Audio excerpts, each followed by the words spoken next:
akan tiba satu masa. Satu, taqarubus sa'ah atau taqarubuz zaman. Waktu semakin cepat diakses. Setahun kayak sebulan, sebulan kayak sepekan, sepekan kayak sehari, sehari kayak sekilatan. Terasa nggak sekarang?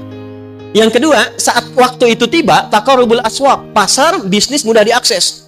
Dulu Anda ke pasar, pakai angkot, pakai ojek, datang ke situ belanja, lalu pulang. Sekarang klik handphone, datang barang. Kejadian nggak?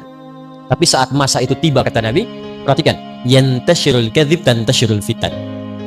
Fitnahnya makin banyak, manipulasinya makin banyak, maksiatnya makin banyak.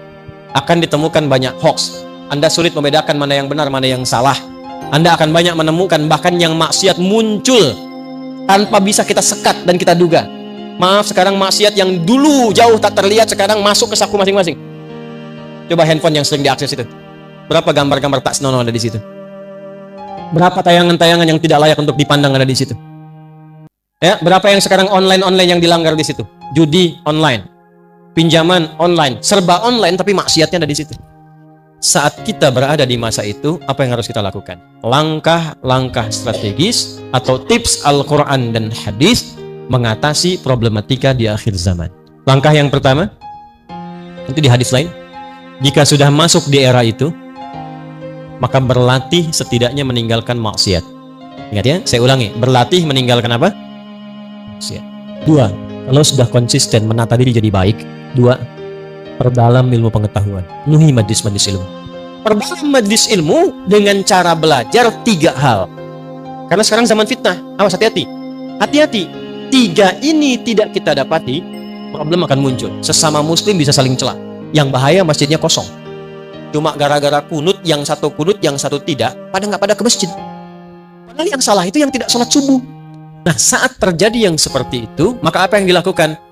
Kumpulkan masalah itu, adakan dalam satu majlis ilmu, perdalam hukumnya sehingga diberikan pencerahan.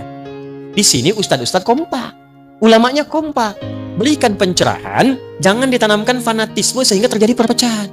Maaf, tambahan. Kalau ada pengajian yang mengarahkan pada aspek-aspek yang fatal secara agama, misal yang keras, yang melukai, bahkan sampai menghilangkan nyawa, itu cepat hilangkan, hindari. Karena akan tiba, kata Nabi, satu bentuk pengajian dalam bahasa hadisnya tentang hadis muflis. Ada orang yang kalau mendoktrinkan untuk melukai orang, sampai puncaknya wasafaka dama hadza, ada yang menumpahkan darah membawa nama Allah. Hati-hati ya, kalau ada yang ngajak perselisihan, ngajak sampai menumpahkan darah, itu hindari, karena akan membuat kita bangkrut di hari kiamat.